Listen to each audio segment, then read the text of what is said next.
आप देख रहे हैं द फैक्ट इंडिया और मैं हूं आपके साथ मनीष गौड़। हिमाचल प्रदेश में सुखविंदर सिंह सुक्खू सरकार पर खतरा मंडरा रहा है। राज्यसभा चुनाव में भाजपा उम्मीदवार को वोट देकर 6 विधायकों पर पहले ही अयोग्यता की तलवार लटक रही है। उधर पूर्व सीएम वीरभद्र सिंह के बेटे विक्रमादित्य ने नाराजगी में मंत्री पद से इस्तीफा दे दिया है। खबर है कि विक्रमादित्य के साथ कुछ कांग्रेस विधायक भी सुक्खू के खिलाफ बगावत कर सकते हैं। हालांकि सीएम सुक्खू लगातार दावा कर रहे हैं कि उनकी सरकार पूरी तरह से सुरक्षित है और उनके पास पर्याप्त संख्या बल है। उत्तर भारत के इकलौते राज्य जहां कांग्रेस सरकार है, वहां पर खतरा मंडरा रहा है। कांग्रेसी नेता सचिन पायलट का इस पर बड़ा बयान सामने आया है। उन्होंने उम्मीद जताई है कि पार्टी पहाड़ी राज्य में राजनीतिक संकट को जल्द ही सुलझा लेगी। इसके अलावा राजस्थान में कांग्रेस के दावा नेता सचिन पायलट ने केंद्र पर भी जमकर हमला बोला है। मैंने कहा ना, चुनाव से पहले बहुत से लोग आते हैं, बहुत से लोग जाते हैं। ये लगभग हर चुनाव के पहले होता है, लेकिन ये चुनाव अलायंस का चुनाव है। NDA versus India alliance. हमारा अलायंस मजबूत है। सीट शेयरिंग हम लगभग फाइनल कर चुके हैं। मुद्दों पर चुनाव लड़ेंगे और हम चुनाव लड़ रहे हैं जीतने के लिए। हिमाचल के अंदर जो है सर, राज्यसभा में भी जो चुनाव है उसमें पिछड़ती जा रही है कांग्रेस। क्या कारण रहा है प्रदेशों में जो भी? कहना बहुत जल्दबाजी होगी, लेकिन ये बात सही है कि अभिषेक मनु सिंघवी जी वहाँ हमारे उम्मीदवार थे और वो चुनाव नहीं जीत सके। कुछ वहाँ पर एमएलए का वोट नहीं पड़ा, उस पर पार्टी ने ऑब्जर्वर्स अपॉइंट किए हैं। वो शिमला पहुँच रहे हैं, बहुत जल्द सबसे बात करेंगे। मैं उम्मीद करता हूँ कि मामले को सुलझा दें। भाजपा सरकार पर भी निशाना साधा है। पायलट ने कहा है कि भाजपा बढ़ती महंगाई और बेरोजगारी से निपटने में विफल रही है।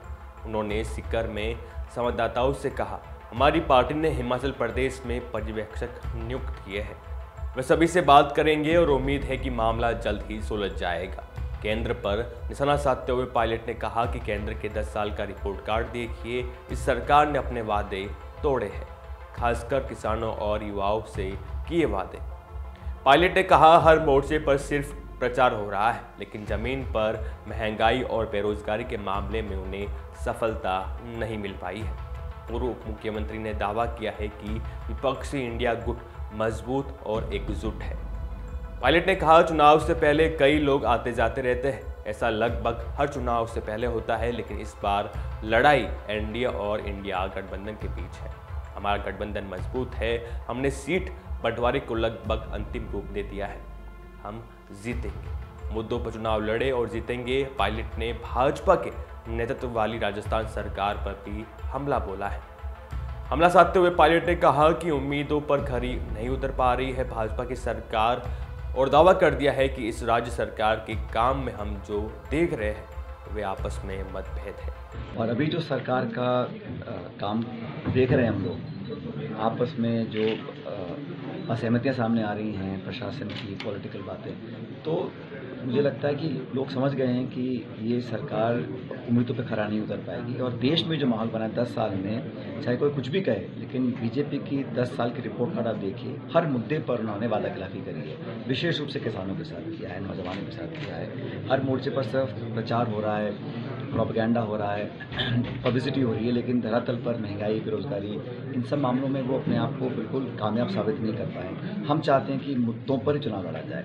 बीजेपी चाहती है कि भावनात्मक मुद्दे, जज्बाती मुद्दों पर चुनाव लड़ा जाए। हम चाहते हैं कि फसल खरीद पर चुनाव लड़ा जाए, कितना निवेश हो उस पर चुनाव लड़ा जाए, 2 करोड़ रोजगार की रात की उस पर चुनाव लड़ा जाए। और हम इंडिया, हमारा जो अलायंस पार्टनरशिप बनी है बड़ी मजबूत है। अभी 3-4 राज्यों में हमने अपनी सीट शेयरिंग के अनाउंसमेंट्स करी है। आने वाले दिनों में और भी हम लोग अनाउंसमेंट्स करेंगे। तो इंडिया अलायंस मजबूत है और यही कारण है शायद कि बीजेपी बोलते हैं वो 304, 400 पार, 500 पार, लेकिन वो चिंतित हैं कि धरातल पर स्थितियां अलग हैं और इसलिए वो एक एक करके कांग्रेस या बाकी पक्ष के लोगों को अपने साथ जोड़ना चाह रहे हैं। अगर उनमें इतना आत्मविश्वास होता सीट जीतने का, चुनाव जीतने का, तो काहे को वो अलग अलग नेताओं पर डोरे डालते और अपने साथ जोड़ते।